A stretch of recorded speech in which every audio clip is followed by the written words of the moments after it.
Assalamualaikum warahmatullahi wabarakatuh. Semoga saya dan Anda semua selalu sehat ya teman-teman. Amin ya robbal alamin. Baik teman-teman, jadi begini teman-teman ya. Sebenarnya itu ada banyak sekali pilihan lain pakan bebek ini teman-teman. Banyak alternatif bahan pakan yang bagus digunakan untuk bebek selain kebi ya. Selain kebi dan bekatul itu banyak sekali yang kita temui di sekitar kita, itu banyak yang bisa kita manfaat teman-teman ya. Nah itu coba yang kita akan jawab, bahan apa saja kira-kira yang bisa kita gunakan untuk sumber pakan alternatif bagi ternak bebek pembesaran ini. Terus begini ya teman-teman, beberapa informasi itu harga DOD untuk saat ini. Beberapa DOD pabrikan sudah ada yang mengalami kenaikan teman-teman. Sudah ada yang mengalami kenaikan DOD pabrikan ya. Tapi belum semuanya naik. Terus harga pakan pun untuk saat ini juga naik teman-teman ya. Naik harga pakan pabrikan itu juga naik ya. Tapi di tengah kenaikan tersebut itu bahan pakan harga panenan bebek untuk saat ini itu belum ada kenaikan teman-teman ya. Belum ada kenaikan. Ini sudah sekitar 25 hari menjelang Natal, sekitar 1 bulan lah menjelang Nataru, itu belum ada kenaikan untuk saat ini untuk panenan bebek pedaging ya. Kalau telur ini sudah naik, informasinya seperti itu, telur sudah naik. Jadi kenapa ini kok bebek kok sulit sekali untuk naik ya, itu kira-kira bagaimana pendapat teman-teman, bisa ditulis di kolom komentar ya. Terus begini teman-teman, kita ke langsung pokok pembahasan, bahan pakan alternatif apa saja yang bisa digunakan untuk pembesaran bebek pedaging ini selain kebi dan bekatul teman-teman. Tentunya ada banyak sekali ya teman-teman. Memang di kondisi yang serba sulit saat ini, itu harus memaksa kita peternak itu berinovasi, mencari pakan yang murah namun tetap bagus kualitasnya. Karena kalau kita mengandalkan pakan jadi pabrikan, itu nanti ya keuntungannya tipis sekali teman-teman, atau bisa bahkan rugi begitu. Jadi kita harus melakukan terobosan-terobosan supaya ternak bebek ini tetap untung ya.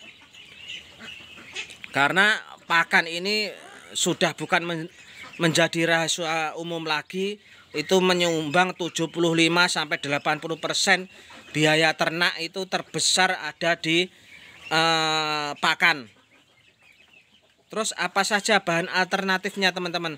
Pertama, kita bisa menggunakan tepung ketaki, baik yang coklat ataupun yang putih, itu bisa kita gunakan untuk bebek pedaging ini. Dimana tepung ketaki ini juga menjadi salah satu bahan pakan favorit setelah kebi dan bekatul untuk ketaki. Kemudian selanjutnya itu ada tepung panir, ada tepung roti, itu juga bisa teman-teman digunakan untuk bahan campuran pakan bebek, itu bisa juga itu tepung roti, panir itu. Kemudian ada lagi juga CGC, itu juga banyak sekali yang menggunakan. Itu CGC itu modelnya mamal teman-teman. CGC itu modelnya mamal seperti tepung ketaki tapi bentuknya mamal ya, tidak basah tidak kering seperti itu. Terus yang lain lagi ada sosis reject, itu juga bagus untuk sebagai sumber protein, itu biasanya sosis reject.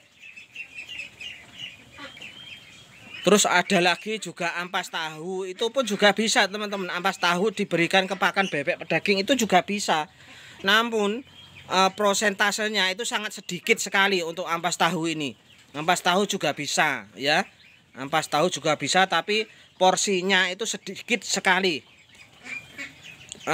Menurut saya itu kalau menggunakan pakan mama itu ampas tahu ini jangan lebih dari 15% kalau menurut saya dari total pakan campuran yang kita gunakan untuk ampas tahu. Kemudian ada lagi ikan rucah.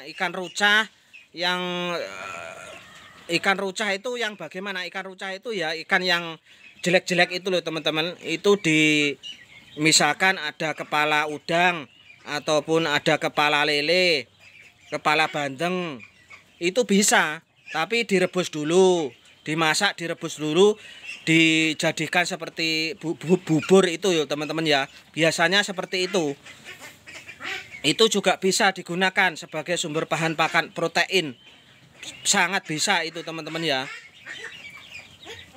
Kemudian ada lagi gamblong. Gamblong itu ampasnya ketela teman-teman ya. Ketela kemudian digiling, diambil sarinya, kemudian ampasnya itu namanya gamblong di tempat saya. Itu juga bisa digunakan untuk pakan bebek pembesaran, tapi porsinya itu juga sedikit sekali, sama seperti ampas tahu. Jangan lebih dari 15% dari total pakan. Biasanya gamblong ataupun ampas tahu ini sebagai sumber serat saja teman-teman ya, sumber serat, agar kotoran bebek itu tidak jemek, ditambah serat ini. Biasanya seperti itu. Kemudian ada hijau-hijauan daun, itu juga banyak yang bisa digunakan untuk sebagai bahan campuran ya. Ada misalkan pohon pepaya, daun pepaya atau pepayanya sekalian juga bisa. Daun lompong bisa, daun ketela itu juga bisa teman-teman. Kemudian daun suwak itu juga bisa. Terus ada lagi, ada mirijek ataupun ada mirijek, terus ada wafer reject, itu juga bisa digunakan untuk pakan campuran ini ya, juga bisa, sangat bisa sekali. Dan sebetulnya banyak sekali ya teman-teman bahan pakan alternatif selain kebi dan bekatul itu.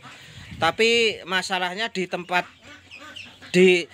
semua di tempat di daerah itu tersedia teman-teman pakan-pakan alternatif tersebut ya. Misalkan di daerah kota-kota dekat pabrik-pabrik itu bisa ada baik sosis reject ataupun roti reject, roti BS, wafer BS, mie reject, itu kalau di kota-kota besar dekat pabrik itu ada dan itu bisa digunakan. Ada juga karak atau nasi aking, itu juga bagus untuk bebek sebagai sumber energinya. Nah, ada lagi jagung itu sudah semua orang sudah tahu lah kalau jagung itu bagus. Jadi itu ya teman-teman, ada banyak sekali bahan pakan alternatif untuk pakan bebek pedaging selain kebi dan katul. Tinggal dicari di tempat teman-teman semua apa yang mudah dan apa yang mudah, kemudian harus konsisten. Kemudian kalau mencampur juga diperhatikan campurannya, bagaimana campuran yang pas. Kalau bisa sebelum nyampur itu dihitung proteinnya, soal berapa proteinnya dari masing-masing bahan pakan yang saya sebutkan tadi. Teman-teman kan bisa searching, mencari-cari di Google, itu kan di internet itu kan ada banyak begitu. Saya kira itu ya teman-teman, semoga bermanfaat. Assalamualaikum warahmatullahi wabarakatuh.